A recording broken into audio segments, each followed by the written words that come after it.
Minha história ela é muito inusitada e diferente, né? Eu nasci na cidade de São Paulo mesmo, inclusive, assim, eu brinco que eu sou desesperadamente paulistano. Eu nasci no estado de São Paulo, cidade de São Paulo, no Hospital São Paulo. Olha! Né? Então foi uma coisa realmente peculiar e na verdade, por circunstâncias da vida, eu não convivi com os meus pais, né? E eu fui viver com meu avô, que era uma pessoa em condição muito boa, muito elevada. Eu vivia numa situação de conforto bastante grande. E ele faleceu, eu passei a viver com meu tio, mas essa lacuna... Não tinha avó também na época? Não, nesse momento não, só tinha o avô Sim. mesmo, né? E depois, quando eu tinha 6 anos de idade, ele faleceu. E então eu desenvolvi, por uma questão familiar, uma lacuna interna muito grande. Minha cabeça pensava mais do que devia, muito acelerada. Sim.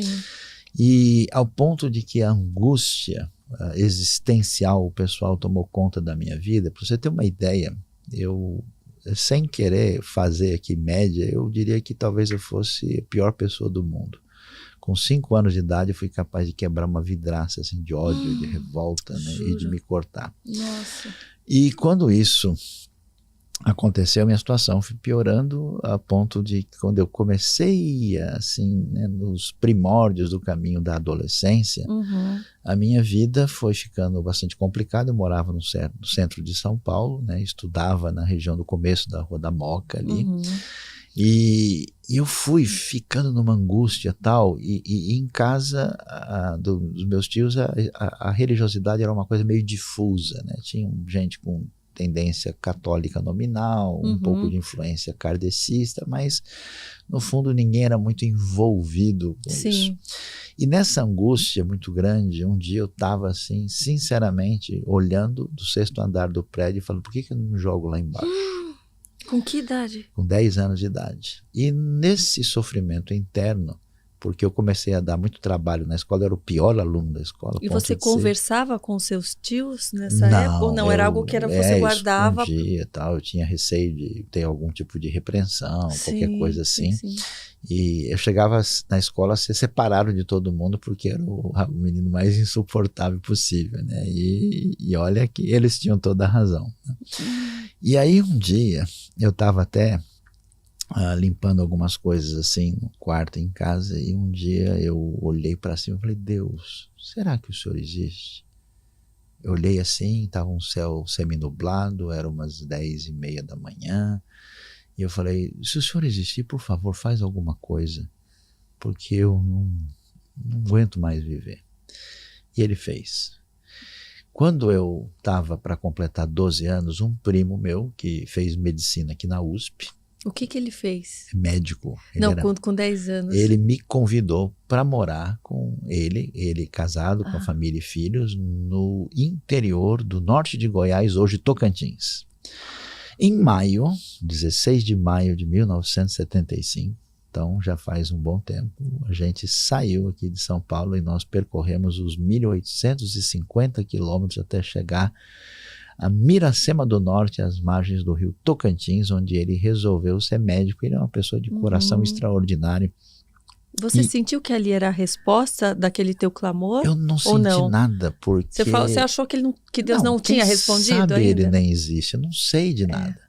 E quando eu cheguei lá, eu achei curioso, que me chamou a atenção, porque a esposa dele era de formação presbiteriana, ele não tinha ainda tomado uma decisão definitiva, mas estava lendo, procurando na Bíblia.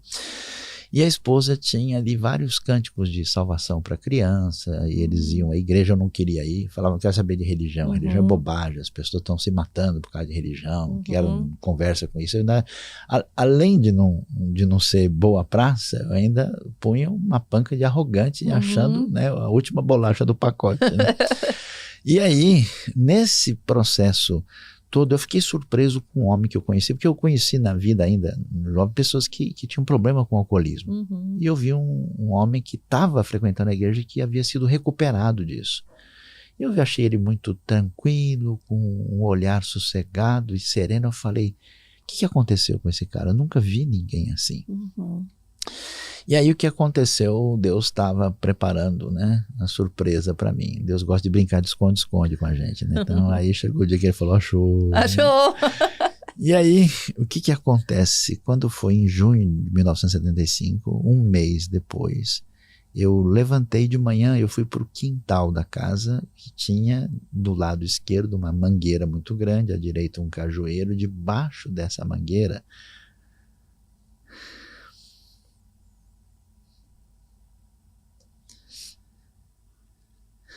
sem pensar direito, eu comecei a cantar. Aí eu cantei 2 musiquinhas. É fácil de entender, tão claro como a luz, em meu lugar, para me salvar, Jesus morreu na cruz. E cantei, mesmo o menino pode crer que ele é um pecador e Jesus Cristo receber como seu Salvador. Quando eu cantei isso, um pouco depois das 10 da manhã, foi como uma coisa tivesse atingido a mim, de cima para baixo. E aí eu tive assim, eu diria no espírito, no coração, uma visão absurda do amor de Deus, dizendo como é que Deus pôde se importar comigo? Se eu não tive nem oportunidade de ver com meus pais, como assim? O Criador do Universo realmente se interessa por mim e vem morrer? Não é possível um negócio desse. Aí eu não sustentei a força e caí ajoelhado. Quando aconteceu isso, eu lembrei da minha vida toda. Todas as mentiras, dos erros, das molecagens, dos pecados. Eu falei, eu não presto, mas olha o que eu fiz. E olha o que Deus fez. Que doideira, o que é isso? Eu não sabia o que estava acontecendo. Nada. E aí eu chorei sem parar. Como eu era um menino de 12 anos, eu falei assim, peraí, homem não chora, você não pode ficar chorando desse jeito. E eu não sabia o que fazer, então eu corri para trás de uma casinha que tinha de guardar entulho, coisa no quintal, e ali eu me escondi, derramei. Aí eu chorei, perdi a noção de tempo, e quando eu consegui cair, assim, me controlar, eu voltei ainda sem consciência do que era aquilo. Eu não tinha ideia que era um novo nascimento, que era uma coisa. Aquilo, foi Deus que me achou. Sim. E aí eu saí de lá, vim embora, e era uma coisa curiosa, era uma sensação de uma leveza que eu nunca tinha experimentado antes, né? E eu passei aquele dia, é uma frase meio pesada de dizer, parecia que semi-narcotizado. Eu estava meio assim, sabe, meio fora, uma coisa meio estranha de poder explicar. E aí eu fui aquela noite. Parece que a gente fica meio flutuando, assim, exatamente. Né? Não é? Eu tive algumas vezes assim. Aí quando foi, naquela noite eu dormi. E dormi tão bem. No outro dia de manhã eu acordei, eu olhei pela janela.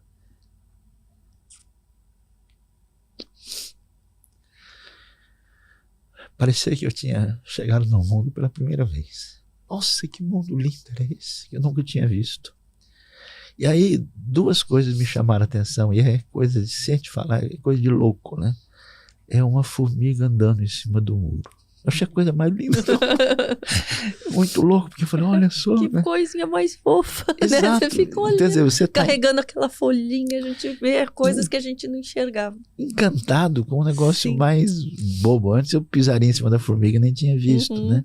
E aí, olhando para a folha, eu fiquei olhando as ranhuras da folha, admirando aquele desenho. E aí, foi que eu percebi que o peso que eu carregava nas costas, no coração, caiu. Sim. E aí eu fiquei literalmente maluco, né? Eu fiz 2 coisas. Primeiro que eu queria converter a cidade toda. Eu não sabia. Então eu chegava para as pessoas e falava, fulano, olha, Jesus fez isso. E o cara falava, eu vou pensar. E eu começava a chorar. Eu sei bem como é isso. Aí mas eu não entendia as coisas, né? E aí com uma sede desesperada, eu comecei a ler a Bíblia feito doido, né? E li, tipo, um mês eu li o Novo Testamento todo, pouco tempo eu li a Bíblia toda, então eu passei a comer a Bíblia, né? E então, o que acontece? Eu tinha só 12 anos de idade. Nossa. E eu comecei então a crescer, a caminhar, a ouvir, a ler, a buscar tudo, né? E eu continuo até hoje, né? E aos 13 anos, eu tive uma grande satisfação de, além de ter, né, o meu primo, que era um médico, que logo também professou a sua fé em Cristo e se tornou um missionário, né, na área de saúde, ajudando inclusive uma missão indígena depois no Amazonas. Na ocasião lá, o pastor da igreja era o pastor Gunther Krieger, que era missionário traduzindo a Bíblia para os xerentes, os indígenas da região. Olha. E ele era uma pessoa extraordinária. Eles dois foram referências importantes assim para mim.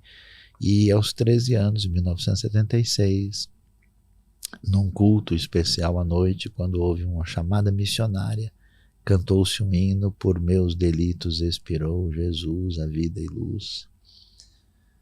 E no 119 do cantor cristão, naquela ocasião, eu fui à frente e disse: não, a minha vida não terá nenhum sentido se ela não for dedicada plenamente ao reino de Deus.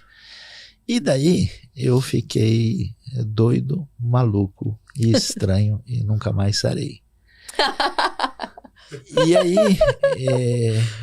como o pessoal diz na brincadeira, como é que foi o negócio, né? A gente foi fundo, né? O pessoal brinca. Eu fui fundo, né? Você foi se aprofundando e passei. Eu vou dizer uma coisa estranha para você, que eu nunca quis ser nada. Ah, você queria ser pastor, você queria ser professor? Não.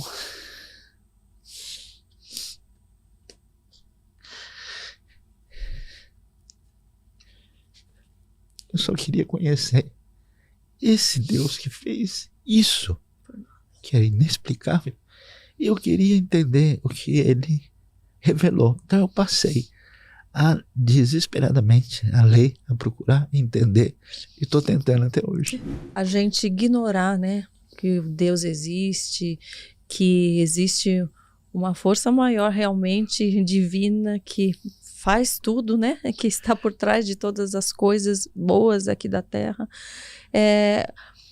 Isso tem se fortalecido ao longo dos anos, as pessoas quererem colocá-lo de lado para terem menos preocupações, para viverem suas próprias vontades, ou é algo que biblicamente a gente vê que sempre existiu, que hoje a gente só está conseguindo visualizar mais porque a gente tem acesso a outras vidas através das redes sociais, né?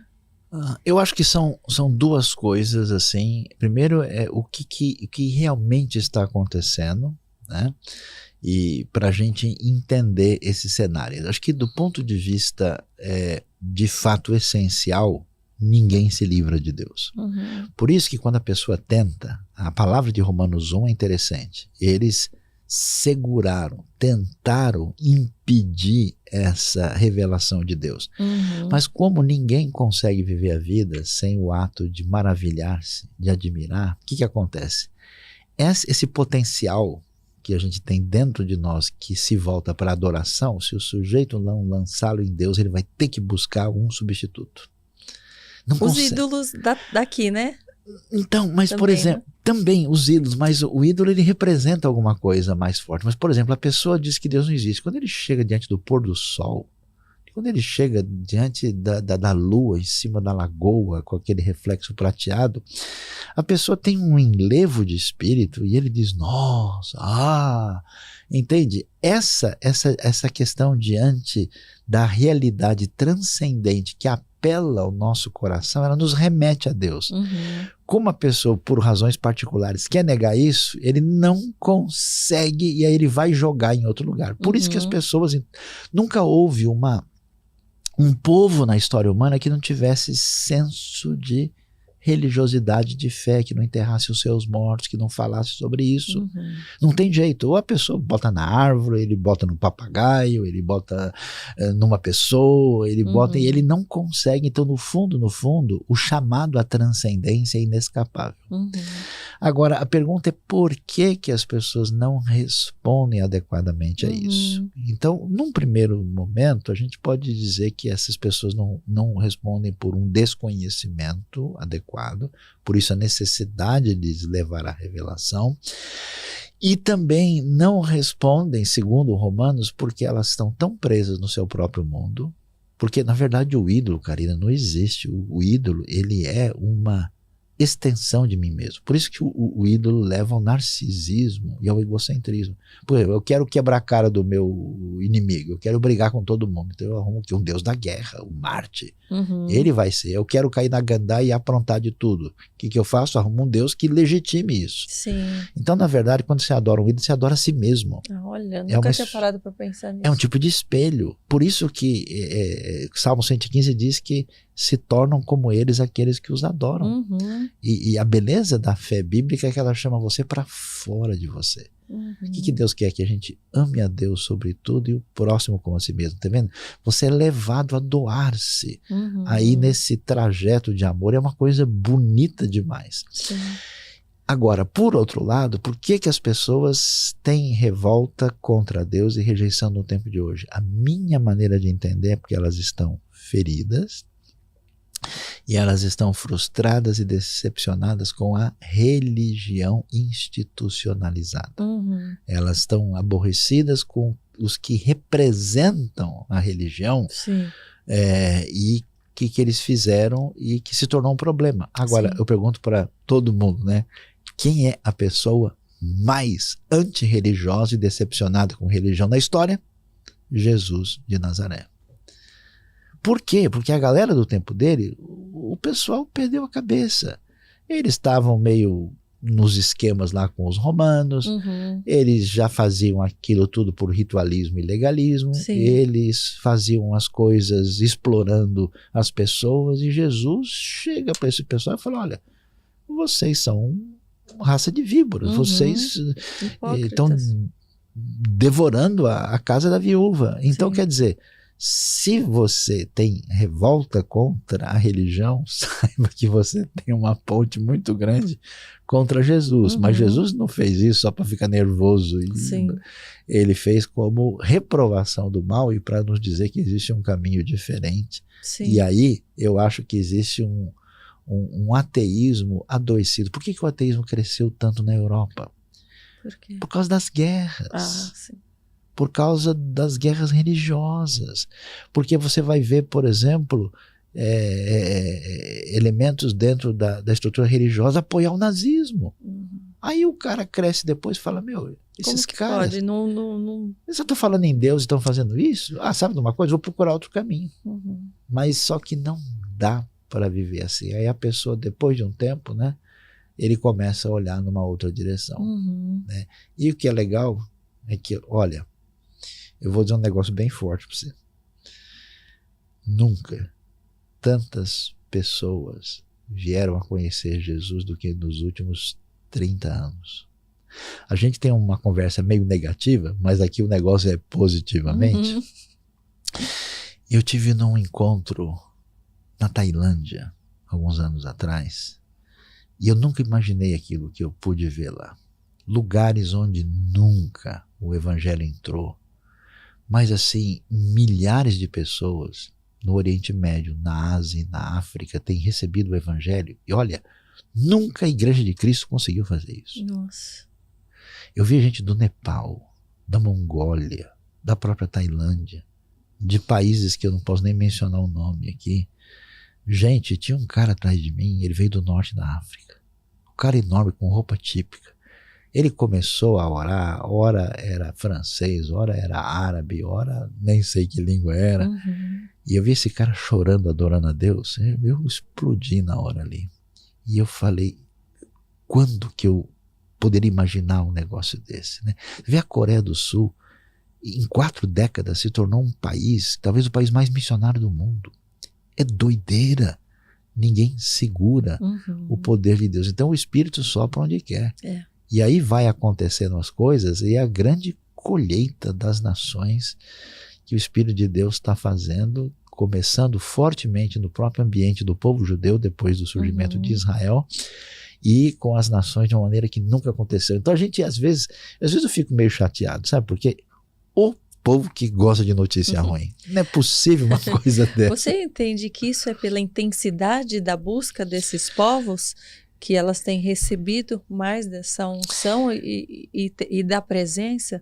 Porque muitas vezes algumas pessoas estão dentro da igreja e se acomodam e não buscam e no secreto não estão ali. Então, por isso também não entendem nem a própria mensagem que é dada ali na frente, né? É verdade, nos ambientes religiosos a gente tem um monte de zumbi evangélico, morto-vivo de Cristo. O pessoal vai lá por costume, né? A calça dele é crente, a calça vai na igreja mesmo que ele não for, né? Então acha que vai entender por osmose, assim, né?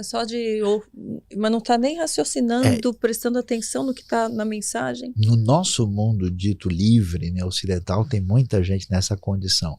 Mas eu acho que são 3 coisas, na minha opinião. Primeiro, que há uma ação de Deus libertando a esfera espiritual na direção desses povos.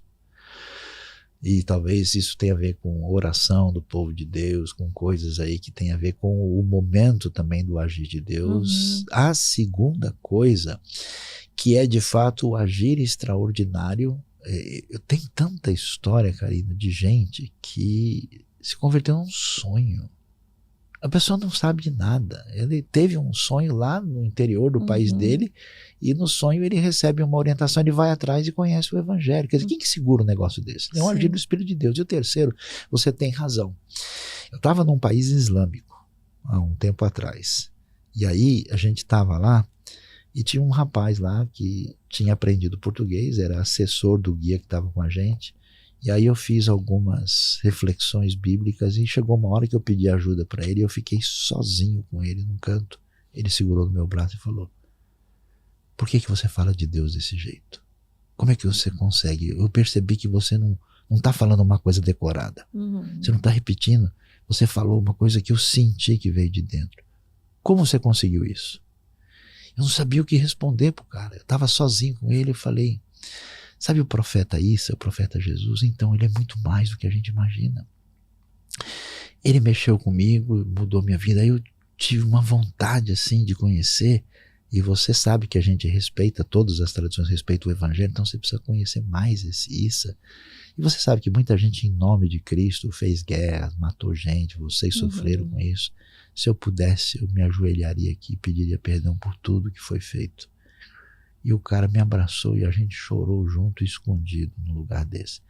O que isso revela? A sede dessa pessoa, a fome que o indivíduo tem. E eu tenho visto pessoas, nos aeroportos do mundo, eu tenho visto peregrinos. Você vê o desejo de achar fonte de água para a vida. E aí sim, e essas pessoas, Deus, pelo seu Espírito, vai, mexe e faz muda coisas tudo. E é muito especial. Por quê, né? Eu brinco que viver na dimensão da fé cristã é igual surfar, né? A gente só tem que equilibrar na prancha porque a força vem da onda do Espírito. E o Espírito está agindo e Deus está fazendo coisas impressionantes. Sim. Você acha que quanto mais cedo a gente entende tudo isso e tem esse encontro, se torna mais fácil o processo de santificação? Ou é mais difícil? Eu acho que Deus é criativo. E acho que ele faz coisas diferentes com pessoas diferentes. Eu conheço gente, por exemplo, que teve um impacto desse, teve um crescimento, manteve ali uma certa estabilidade e, de fato, caminhou nessa. Porque santificação não é a gente, eu brinco, né? Deus quer que a gente seja diferente e alguns preferem ser esquisitos, né? E então, quer dizer, ser cristão não é ter um monte de maneirismo, né? Um dia o cara falou assim: você é cristão? Eu falei: sou. Mas você bebe café? Eu falei: então não é, porque o cristão que é cristão nem café não bebe. Eu falei: esse cara, não é que ele ouviu isso. Eu não vi isso. Tem alguma parte que fala disso aqui? Eu não vi também, não vi. Então, mas é uma coisa totalmente desequilibrada. Ser santificado é ser mais parecido com Jesus. Sim, esse é o foco. Temos de caráter, de forma de agir. Misericórdia, de graça. Os frutos mesmo, do Espírito, né? Aí a gente vai nessa direção e eu conheço gente que, de repente, a coisa é vapt-vupt. A pessoa teve e você vê aquela história. Tem gente que vai devagar, tem gente que vai meio assim e de repente leva lá paulada na vida, aí a pessoa desperta. Então, assim, acho que, né, a gente tem Pedros, né, que vai lá, fala que jamais vai fazer não sei o quê, na hora H nega, depois vai lá e é restaurado. Tem João, né, que também quer descer fogo do céu para queimar samaritano, fazer churrasco dos inimigos, e depois ele se torna um apóstolo do amor, né? Então as jornadas do Senhor são extraordinárias. E é bom, né, porque aí a gente nunca escapa da surpresa. Deus age de maneira diferente. E é bom porque a gente também não precisa colocar estereótipo nos outros, né? Sim. Que a gente fala, não, a pessoa, se ele não for desse jeito assim, não, calma. O Senhor está lidando com a pessoa. Você só vai até um certo ponto. Dentro do coração da pessoa, ninguém entra. Sim. A não ser o Espírito de Deus. Como identificar o falso profeta, aquelas pessoas que verdadeiramente podem servir de exemplo para nós, numa sociedade onde existem tantos feridos realmente com a igreja, né? E com os maiores exemplos? Não é tão fácil identificar de maneira absoluta um verdadeiro cristão, né? A Bíblia diz que existe joio e trigo, né? Só na hora final Deus vai mostrar quem é e quem não é. Sim. E até mesmo o falso profeta, o enganador, ele é chamado de lobo que vem em pele de ovelha. A gente vai ver, por exemplo, o Paulo em Mileto, né? Atos capítulo 20, avisando, ele chora com a igreja de Éfeso, dizendo, olha, vão surgir lobos que vão atacar o rebanho.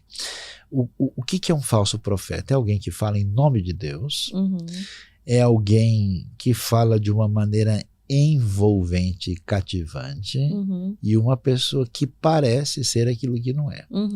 Quando é que a gente sabe que um profeta é falso? Primeiro, quando nós vemos que o que ele fala está traindo, está indo contra o ensinamento da palavra. Então você vê um indivíduo às vezes falando até de maneira intelectual, ou de uma maneira muito bonita, muito teológica, mas você tem aquela percepção de estranheza. Você sabe que eu vi uma pessoa desse perfil, e sabe quem é que percebeu que a pessoa não era alguém que falava em nome de Deus? A pessoa mais simples da congregação. Eu falo, não sei por que meu espírito não bate com o que eu estou ouvindo. Eu ia falar sobre isso, porque muitas vezes está tudo, né, dentro dos conformes, mas o Espírito Santo, ele parece que ele nos avisa, fala, isso daí parece que é só fachada, isso daí, ele vai nos revelando, se a gente quer buscar por revelação, se a gente quer ser enganado e quer ouvir só o que é bonito, a gente às vezes coloca, né, um véu, né? Isso a Bíblia chama de discernimento espiritual, mas é muito importante estudar e aprender da palavra de Deus, porque aí você percebe, não, peraí, esse ensinamento, a pessoa está dizendo negócio, isso aqui, tá contra. A Bíblia fala, não é assim, que história é essa, né? Então a gente pega por aí.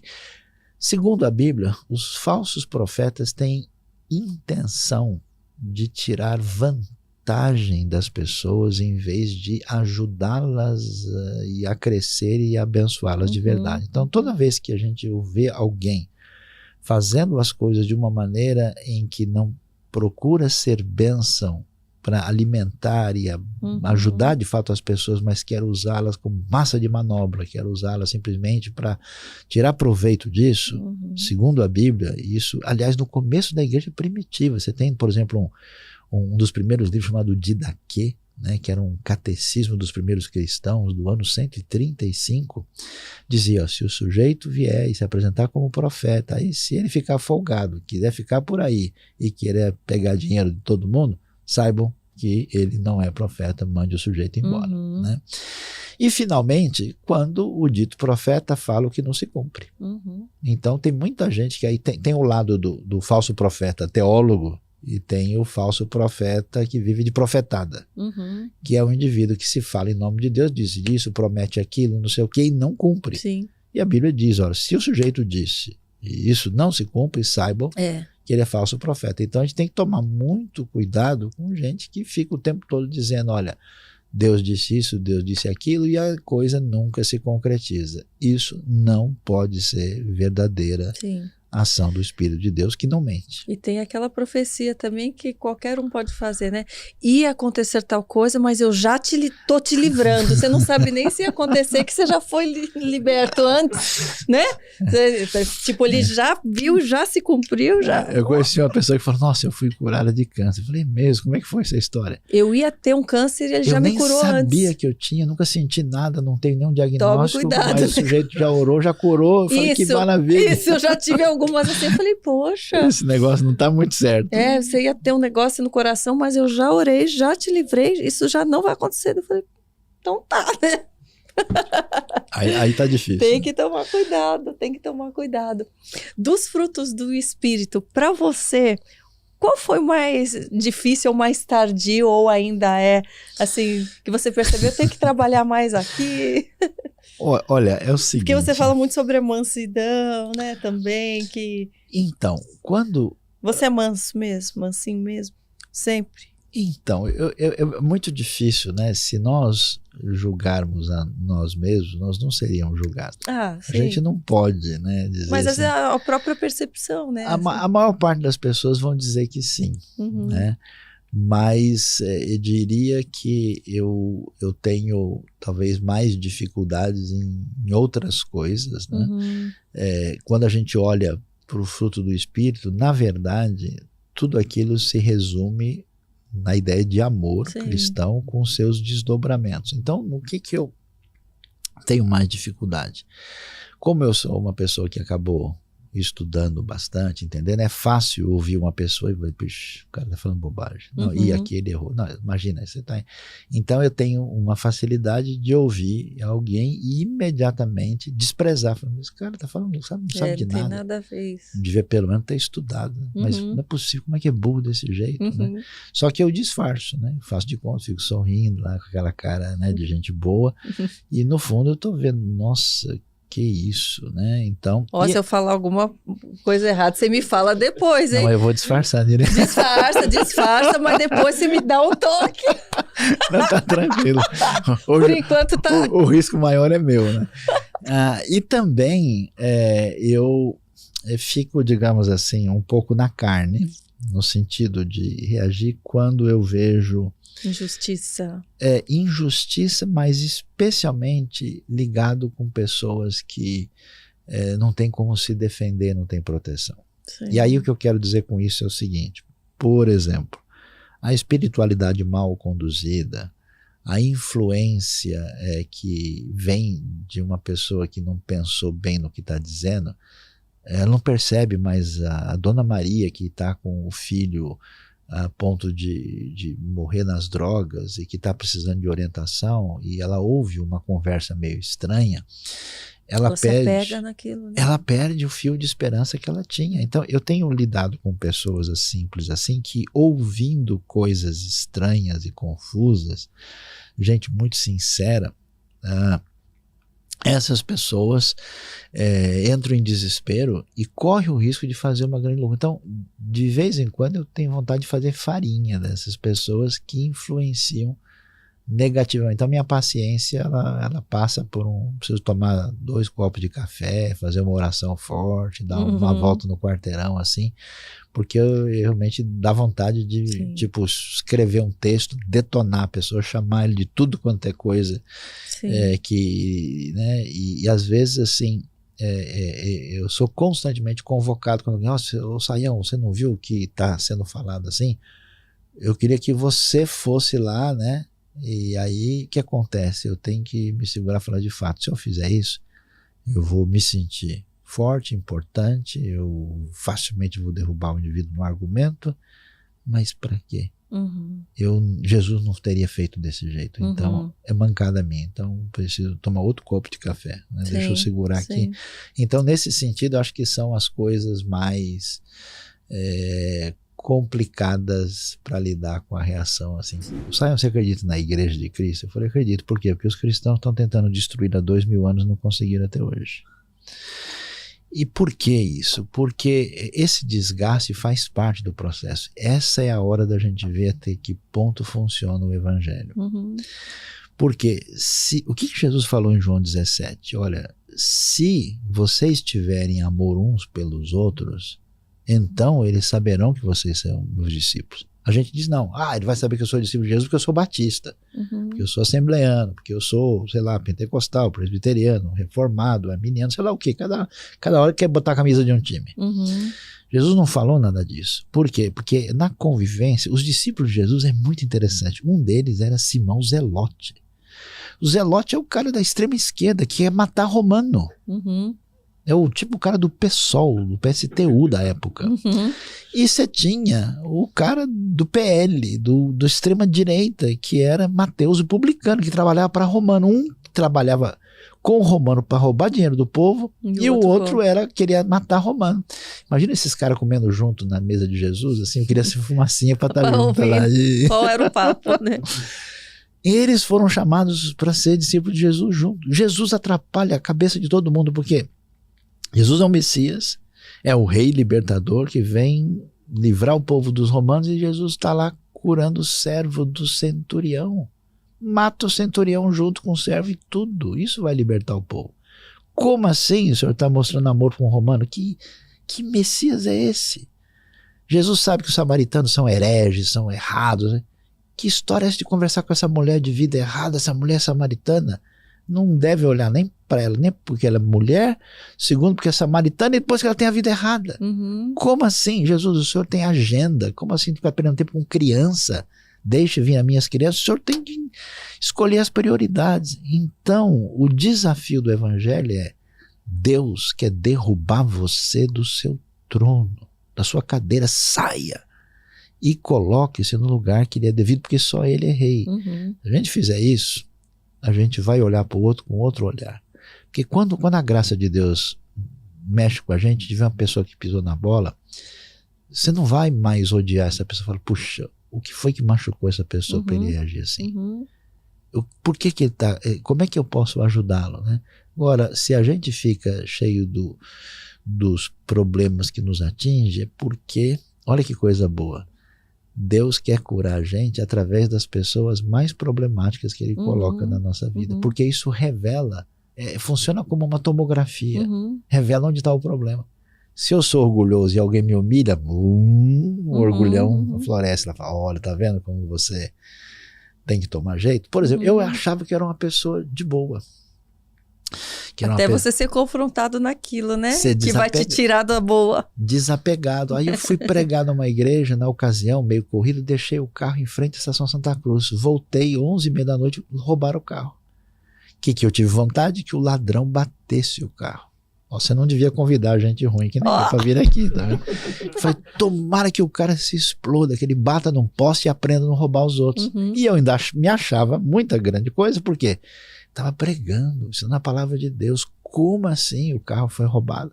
E foi até engraçado que no outro dia o cara falou, Sai, não se preocupe não, que Deus vai devolver o carro. Eu falei, mas como assim, não foi ele que roubou? Ele ficou bravo. Então, o que aconteceu? Ali foi interessante que eu percebi, caramba, eu achei que eu tinha menos ligação e apego ao carro. E aí depois, Deus providenciou outro carro roubado, aí na outra vez eu já estava melhor. Tá vendo só? Então, quando as pessoas mexem com a gente tem uma possibilidade de ter uma reação que na verdade é problema para a gente. Então, olha só, primeiro João fala isso, quando nós convivemos, temos comunhão uns com os outros, o sangue de Jesus Cristo, seu Filho, nos purifica de todo pecado. O desafio da comunhão é para ver se o nosso evangelho é de verdade. E qual é a grande doença da igreja de hoje? É um batendo no outro, tentando sentir melhor do que o outro e dizendo, a minha tradição é mais legal que a sua, você é feio, e não é por aí. Todos nós temos pontos positivos e pontos para ser contornados e melhorados aí.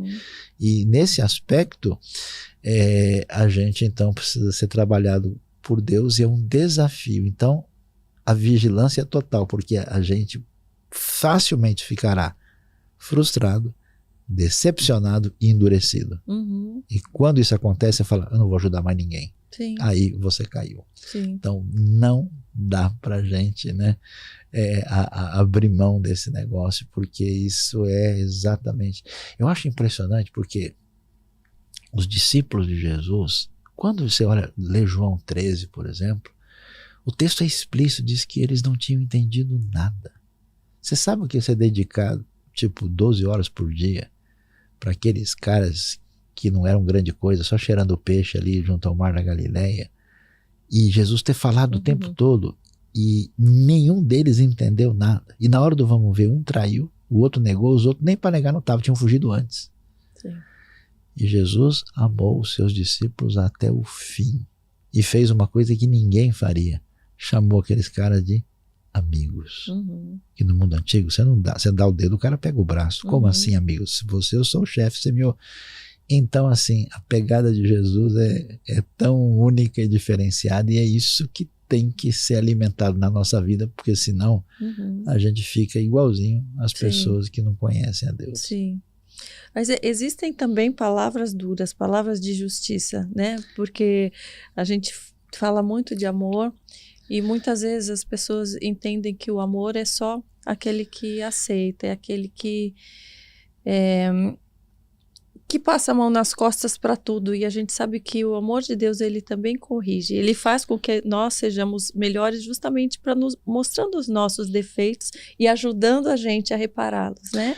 Com toda certeza, inclusive a repreensão sensata, de acordo com Provérbios, ela é uma forma de amar.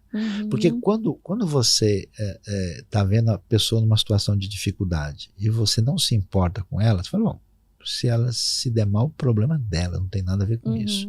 Então é uma isenção.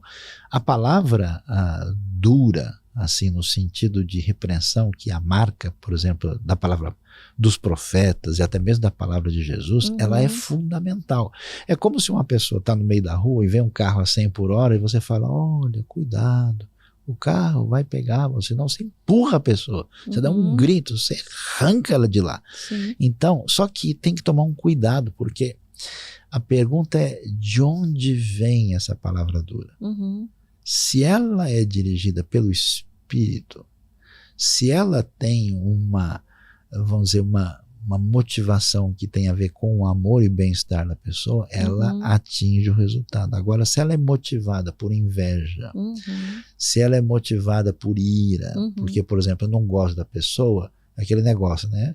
Para os inimigos a lei, para os amigos a história é outra. Aí quando, por exemplo, eu vejo uma pessoa que tem uma relação de inimizade com outra, a pessoa falhou, ele pá, bate com tudo. A motivação, a intenção, né? A intenção é falar, já que ele caiu, eu vou acabar de pisar em cima. Então tem que ver essa distinção muito clara se a nossa palavra dura, ela é coerente, né, o famoso ditado nada bíblico, né, que o pau que bate em Chico bate em Francisco, né, se ela é coerente e honesta, se ela é verdadeira e se baseia nos fatos, e se ela quer o bem da pessoa.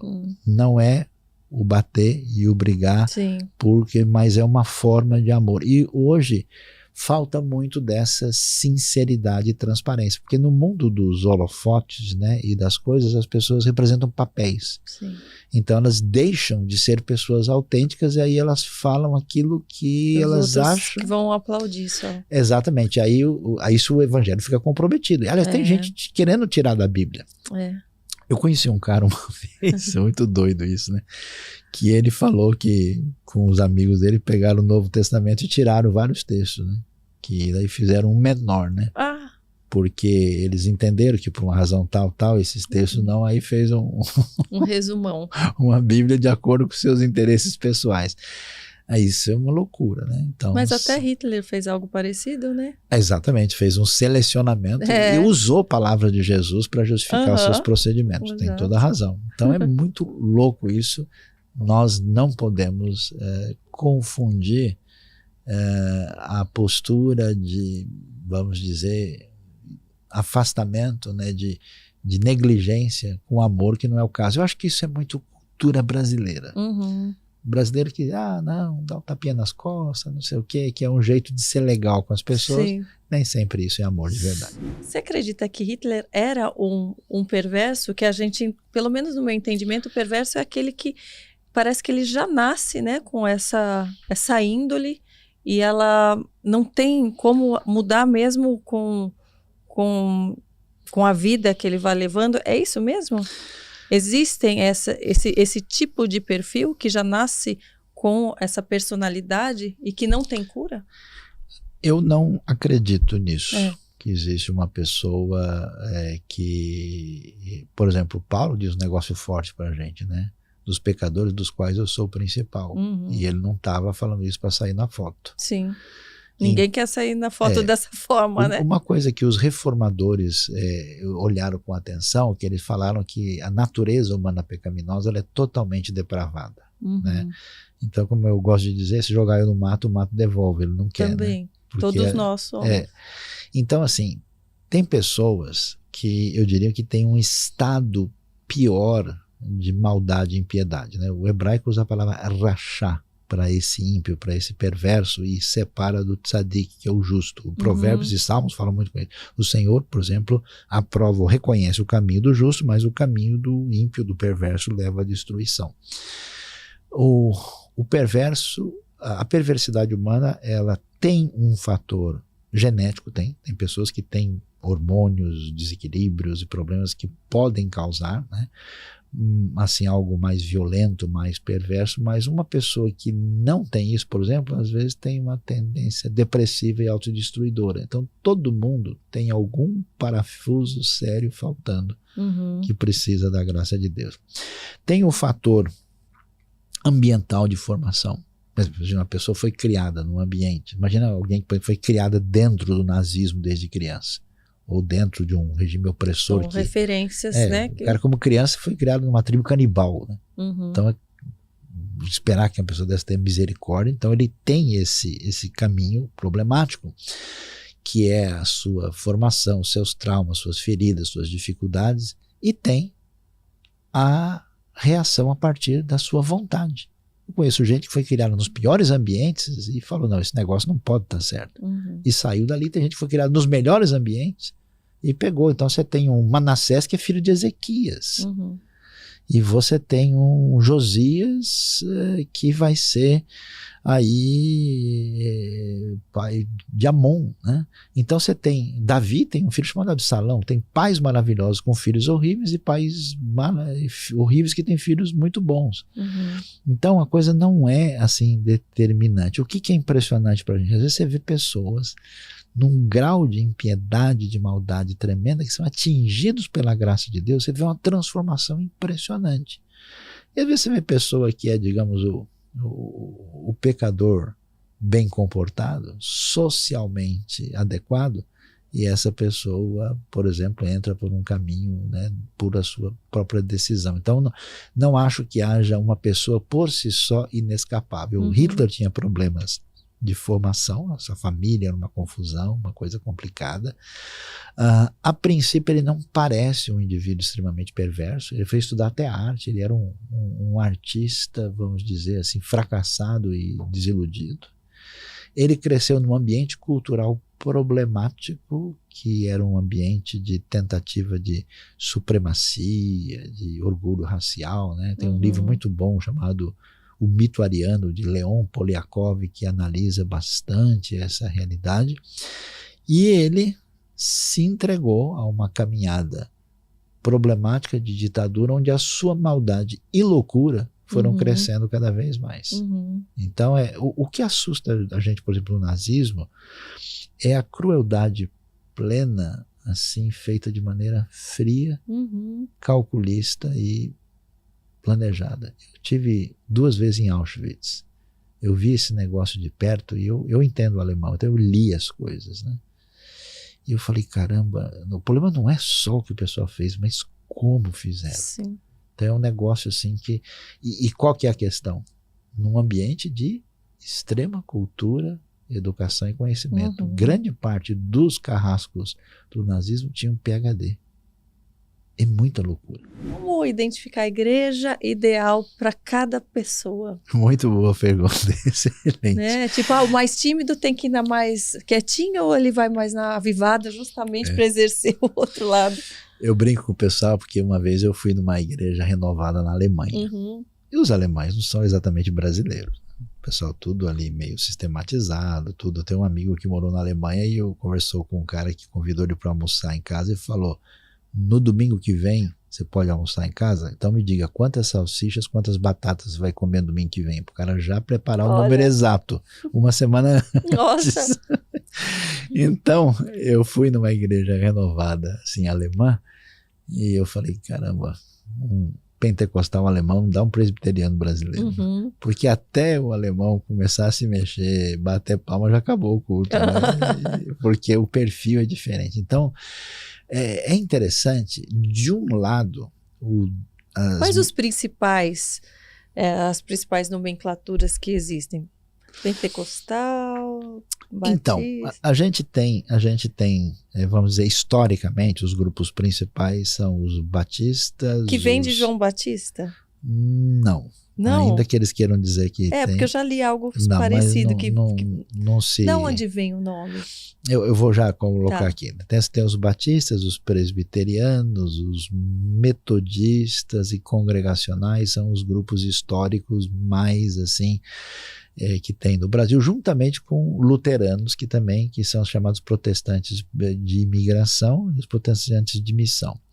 A partir de 1910 começa o movimento pentecostal no Brasil, com a congregação cristã e com as Assembleias de Deus. São missionários ítalo-americanos e suecos que deram início ao movimento. Uhum. Isso é o que a gente chama de pentecostalismo clássico. Depois houve, nos anos 60, um movimento de renovação de igrejas tradicionais, onde surgiram várias igrejas chamadas renovadas e avivadas. Surgiu um outro tipo de pentecostalismo mais voltado para a cura divina, uhum. E libertação, de onde você pode encaixar a Igreja Brasil para Cristo, a Igreja Deus é Amor, a Igreja do Evangelho Quadrangular, a Igreja Nova Vida e, finalmente, a partir de 1977, o neopentecostalismo, que são as diversas igrejas do perfil, por exemplo, da Igreja Universal, uhum. Igreja Internacional da Graça, Igreja da Plenitude do Trono de Deus, são igrejas com perfil diferente. E nesse meio, como a mesa ficou cheia de temperos, aí surgiram grupos menores que misturam um pouco de cada um. Então, um pouquinho mais de orégano, um pouco mais de pimenta, um pouco mais de mel, um pouco de sorvete, e vai surgindo uma infinidade. De um lado, esse denominacionalismo é um problema, porque dá uma impressão, puxa, eu estava em Portugal, né? Parece que divide mais do que... tem mais denominação do que crente, né? E aí eu conversei com um indivíduo europeu e ele me perguntou, pastor, por que esse Deus é um só, tem uma Bíblia só? Fizeram essa pergunta na Europa e no Japão. Por que tem tanta igreja assim? Então, de um lado, essa desunião e excesso de divisão, ela é um problema. Por outro lado, ela é uma coisa muito boa, porque assim, o essencial, que é a salvação em Cristo, a centralidade da palavra de Deus, as coisas muito básicas, isso é comum para todo mundo. Só que a gente tem diferenças de aspectos teológicos e doutrinários menores, né? Por exemplo, forma de governo, se enfatiza mais a soberania de Deus ou a liberdade humana, se a gente batiza com pouca água ou muita água, então são coisas menores. E a gente tem também um perfil de igreja que se adapta mais para uma realidade social A, B, C e D. Então, por exemplo, o que uma igreja presbiteriana faz, uma igreja neopentecostal nunca vai fazer. Tipo o quê? A igreja presbiteriana tem toda uma estrutura de ensino, uma estrutura de preocupação com teologia, tem toda uma organização denominacional específica. Por exemplo, tem a Universidade Mackenzie, por exemplo. Muito difícil um neopentecostal conseguir atingir de maneira adequada aquele grupo de pessoas. Agora, o que uma Assembleia de Deus faz, de botar os missionários lá, subindo no morro, nos lugares pesados, aquelas irmãs de oração, de uma igreja batista não vai fazer. Então, você tem uma igreja tipo que atinge o público jovem surfista e uma igreja que atinge, que tem um ponto de contato maior com um grupo de pessoas. Nesse sentido, a gente não precisa ser igual, nem deve. A gente não precisa ter uniformidade, a gente tem que ter unidade e fraternidade. Então eu posso muito bem ser muito próximo e amar o meu irmão, e dizendo, olha, na minha reunião eu não preciso de tanto barulho assim. Na minha reunião eu quero que tenha mais isso e menos. Não tem problema, cada um pode fazer do seu jeito. Agora, o que acontece?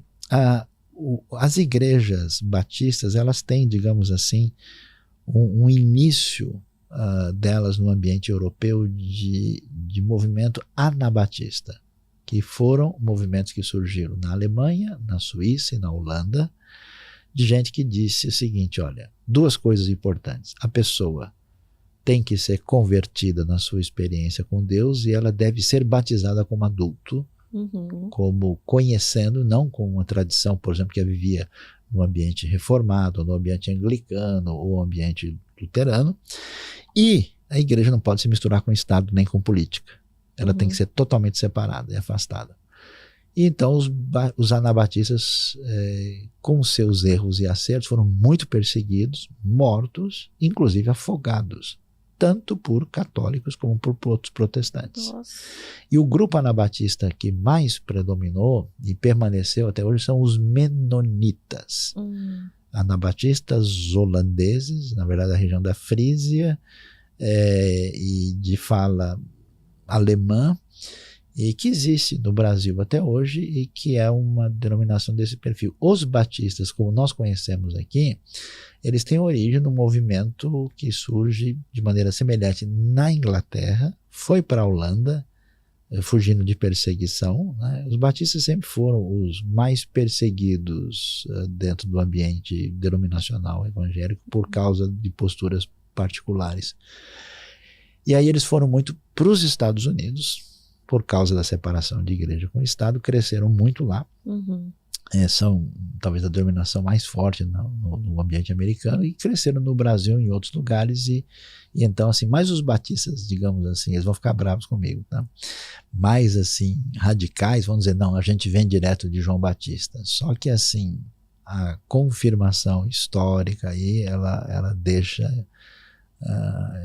a desejar. Não dá para fazer essa ponte, porque alguns grupos que surgiram na história que pode tentar se colocar como batista são grupos muito esquisitos que fizeram umas coisas que não tem nada a ver. E o pentecostal é porque é para remeter ao dia de Pentecostes, aquele avivamento? O que aconteceu? A gente teve na história, em vários lugares, movimentos especiais de avivamento da parte de Deus. E esses avivamentos aconteceram no século XVI, século XVII, XVIII. Você tem avivamento de Jonathan Edwards, de Charles Finney, tem avivamento do Evans em Gales, tem o famoso avivamento moraviano do conde de Zinzendorf. Certas coisas extraordinárias. Quando chega no começo do século XX, já tinha algumas coisas nessa direção, mas nada que tinha se definido como tal.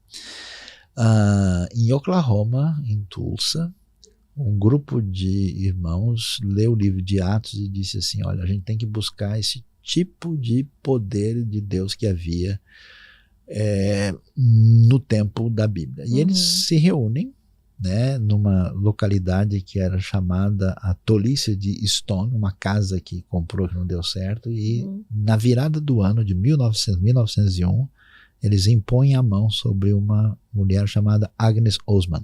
E ela, conforme o relato, começa a falar em línguas. E aí eles dizem, então, que isso era o início de um movimento do Espírito Santo que cresceu e foi parar na Califórnia, em Los Angeles, na Rua Azusa, número 312.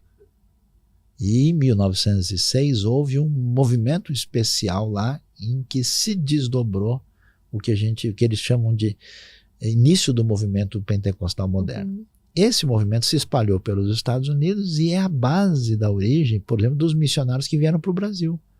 Os dois suecos, Gunnar Wingren e Daniel Berg, que fundaram as Assembleias de Deus em 1910, e mesmo o Luigi Francescon, que fundou a Congregação Cristã, são denominações pentecostais, ele era ítalo-americano, veio para cá também, e esse movimento se espalhou por toda a parte, e grande parte das igrejas evangélicas no mundo são igrejas pentecostais ou igrejas avivadas. Elas entendiam o quê? Que essa relação profunda com o Espírito Santo, com dons e línguas, é muito importante. Eles entendem que é necessário a pessoa ter o que é chamado de um batismo do Espírito Santo, e então elas entendem que esse movimento de Deus é um sinal de que os fins dos tempos estão próximos. Então é um movimento que entende a coisa de maneira escatológica também. E teve um crescimento muito grande, especialmente na América Latina, na África e em alguns ambientes da Ásia. Na América do Norte nem tanto, e na Europa muito pouco. E como você entende essa questão do avivamento do Espírito Santo? Se alguém, por exemplo, frequenta uma igreja onde não há, né, tanto essa coisa avivada, aí vem Espírito Santo e transbordos e tal, ela deve buscar isso no seu secreto? Isso é algo extremamente importante para o crescimento e aprofundamento da fé? Essencial, na sua opinião, ou não? No meu entendimento, no movimento pentecostal como um todo, tem muita coisa séria, muita coisa boa. Tem muita coisa que eu diria não tem nada a ver, que é pura emoção superficial, que não corresponde a nada. E tem coisa ruim, coisa enganadora e falsa, e em alguns poucos casos até demoníaca. Né? A busca do poder e da dependência do Espírito Santo é muito importante, conforme Efésios capítulo 5, começando com o verso 18. E muito interessante que Efésios diz. Ele diz assim: vocês não devem se embriagar com vinho.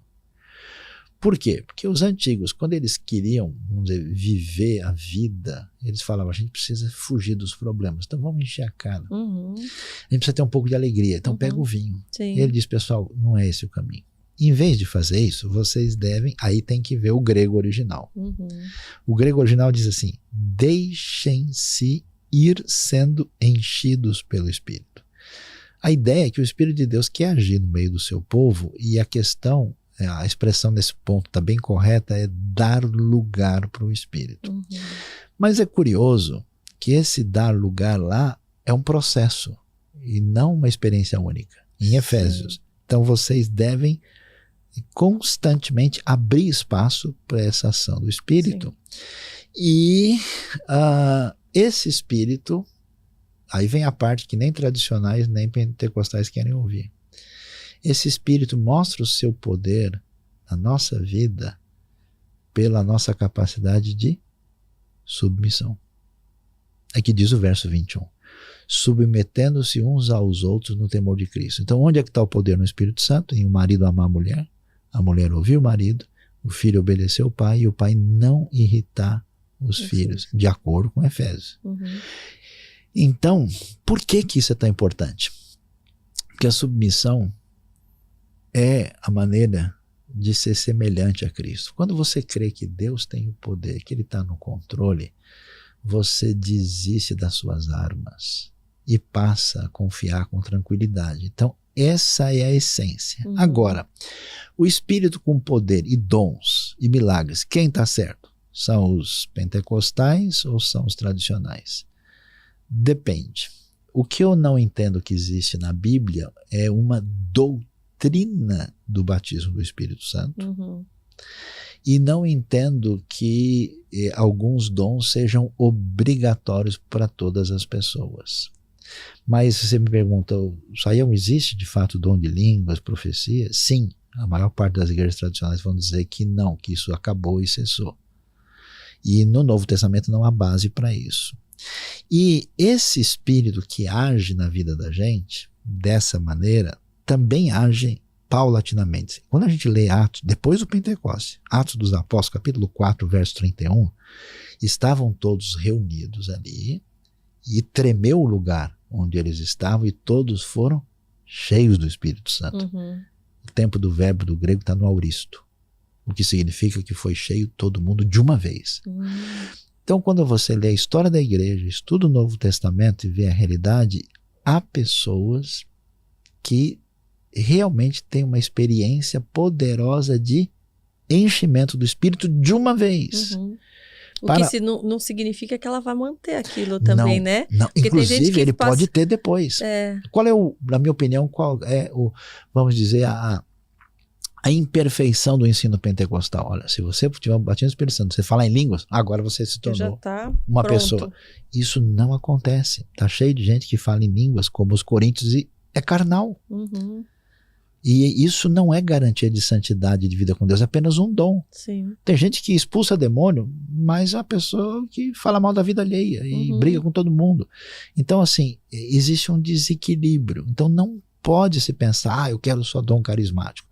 Amém. Se Deus deu um dom para você de orar por cura, de exorcismo, ou de falar em línguas, profetismo, então cuide da sua vida para que isso seja usado da melhor maneira. Né?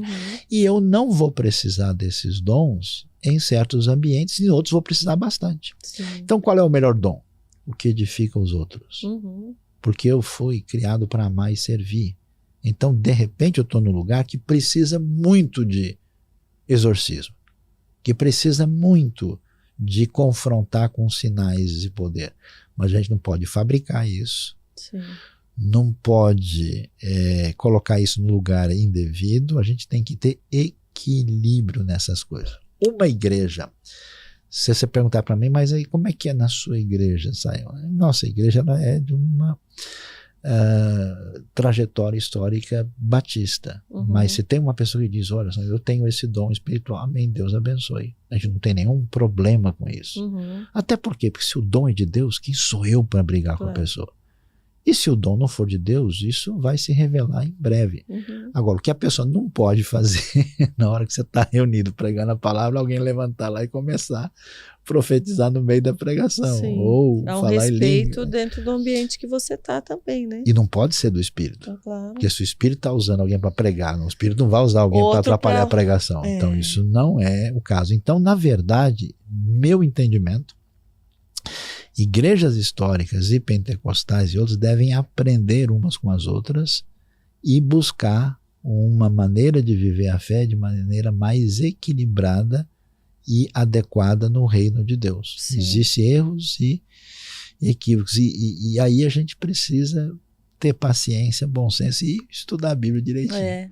Qual o principal conselho que você daria aos jovens de hoje?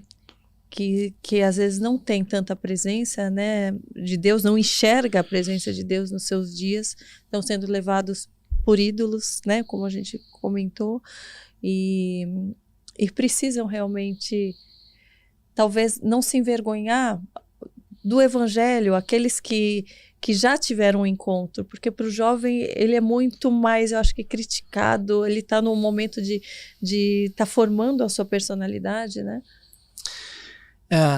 Eu diria em primeiro lugar o seguinte, que se a gente é criticado é porque está incomodando.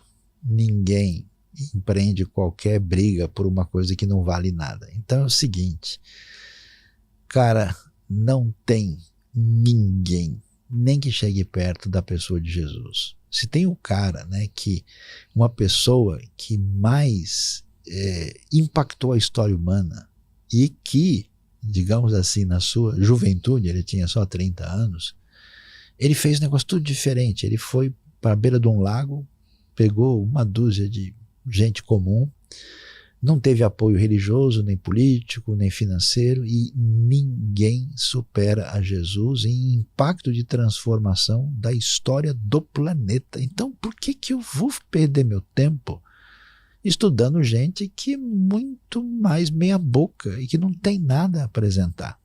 Isso é tão sério que, olha só, os comunistas radicais, quando tentaram implantar o modelo comunista de funcionamento, eles foram estudar o Novo Testamento. Sabe por quê? Eles falaram assim, nunca houve um movimento que deu tão certo. Qual era o segredo desses caras? Eles jogaram fora a teologia, jogaram fora os elementos e falaram, o método deles deve ser uma coisa única. Então é o seguinte, moda, proposta filosófica, sociológica, A, B ou C, daqui a 10 anos mudou tudo, virou.